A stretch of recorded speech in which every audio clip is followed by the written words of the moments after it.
ಭೂಮಿಯು ಸೂರ್ಯನಿಂದ ಮರಣಿಕ. ಸೌರವ್ಯೂಹದಲ್ಲಿರುವ ಗ್ರಹಗಳಲ್ಲಿ ಭೂಮಿಯು ಮಾತ್ರ ಜೀವಿಗಳನ್ನು ಹೊಂದಿದೆ.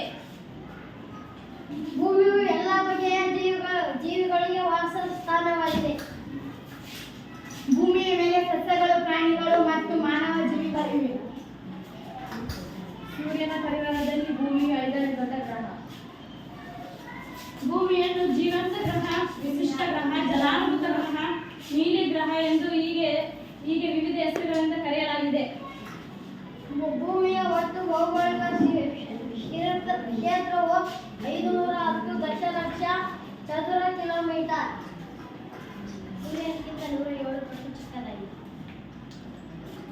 ಭೂಮಿಯು ಚಂದ್ರನಿಗಿಂತ 4 ಪಟ್ಟು ದೊಡ್ಡದಾಗಿದೆ. ಭೂಮಿಯ ಆಕಾರವನ್ನು ಜಿಯಡನ್ನು. ಭೂಮಿಯ ಸಮಭಾಜಕ ವೃತ್ತದಲ್ಲಿ ಉಬ್ಬಿದ ಧ್ರುವಗಳಲ್ಲಿ ಚಪ್ಪಟೆಯಾಗಿದೆ. ಗುಡ್.